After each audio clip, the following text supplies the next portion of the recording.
Hello, Donna here. Welcome to my channel about transcending trauma. Wanting to cover my face, maybe I'll do the video like this, make me more comfortable. So, yeah, anyways, all right, I'll stop that. Yeah, I want to talk about today something I see a lot in the abuse recovery sites and, people struggling to overcome the damage done by narcissistic abuse.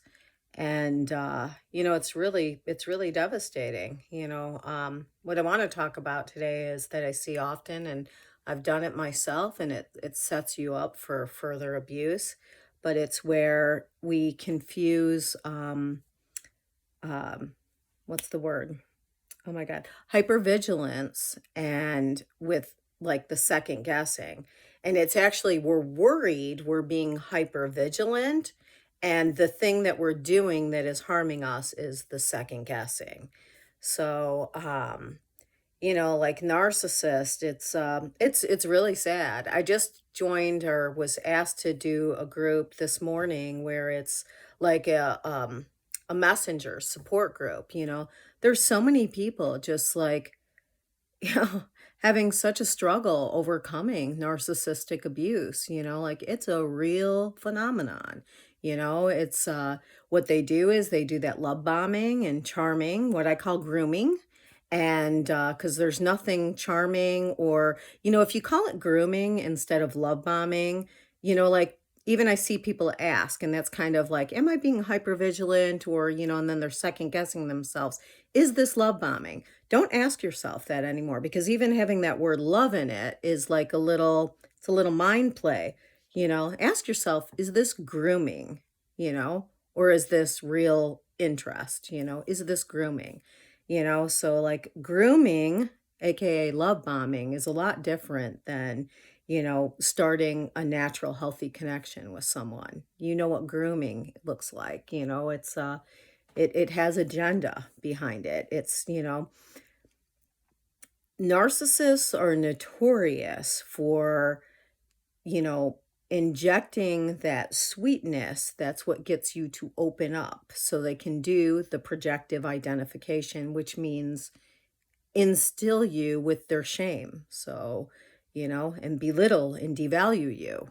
If you weren't open to them, their comments wouldn't penetrate you. But they do things that are sweet, and then you start second guessing self and you open up to them, and then they get in there. So, yeah, just the yummy coffee. I can't wait till my shop's open and I have my own. I got to make a video about my shop again soon and get that place open. What a project.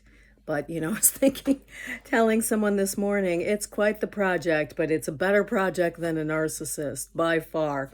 I'll take all of the stress of that over the stress of dealing with a narcissist any freaking day. But anyway, so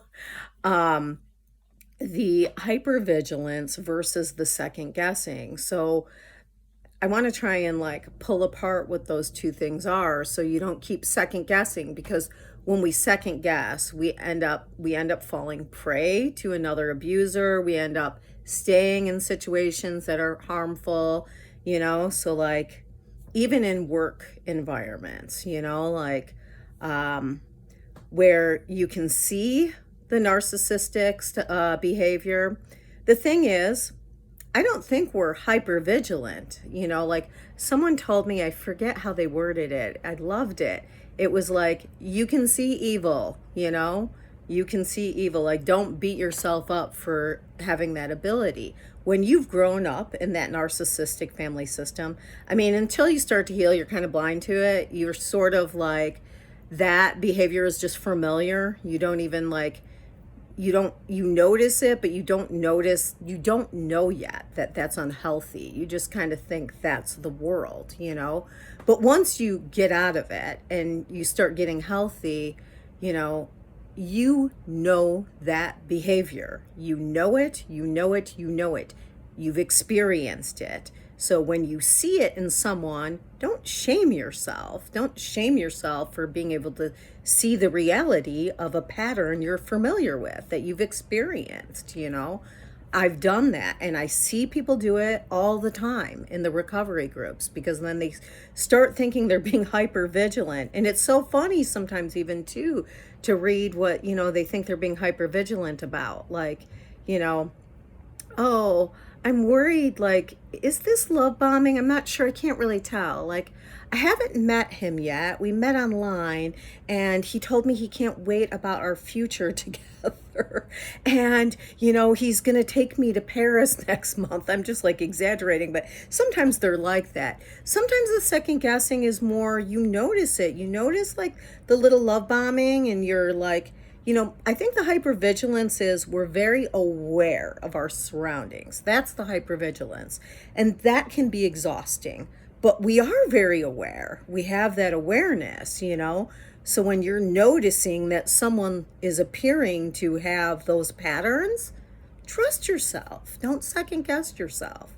So yeah, anyways, like even with like a work situation, you know, like seeing the narcissistic traits at work, and then you second guess yourself, or you shame yourself and you second guess saying like, you know, those are the defense mechanisms that make excuses like, oh, I need the money. Is there no other job out there in the world? Or, you know, or, oh, you know, really, they are nice. And then your brain remembers like the charm and the sweetness and the love bombing, you know, like remember grooming. You're being groomed to be manipulated, you know, so, but then you're not like looking at the long term, like, when I have second guessed myself, then is it worth the money when, you know, you're taking an emotional hit, you know? And that is going to have a financial toll. They actually say, and you might say, well, you get paid for sick days. They say that narcissistic management has a lot higher percentage of sick days than other management. So, you know, they're first of all, they're ruining companies, you know. They're not helping them with their leadership, you know. But you know, too, it's, you know, they're causing turmoil within the work environment. That productivity goes down, you know, morale goes down, you know. Narcissistic treatment does not create, you know, it might create compliance, but it doesn't create drive, you know.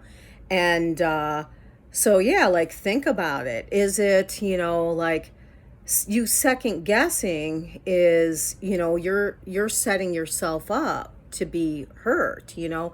And two, I want to also say that I've noticed and learned, like, is it enough that you know, you can trust yourself again? It's all the gaslighting. You get left with a lot of self-doubt and the low self-esteem from narcissistic abuse. So naturally the brain starts, you know, doing all that second guessing and that self-doubting, you know, and then you think you're being hyper vigilant when you're really just noticing patterns that you've seen over and over and over again through your life. You have experience with this now. You know it. And so your body, without your conscious awareness, your body gets pinged. So you're like, what happens is you feel something in your environment, and maybe it is hypervigilance. Maybe you pick up on it before other people because you've been through it before. So your body gets the ping, you know, your nervous system gets the ping, and it activates you, and then you start gaslighting yourself with the second guessing. Oh, I'm just being hypervigilant. Remember, hypervigilant just means very aware of your surroundings. It doesn't mean that you can't see reality, you know?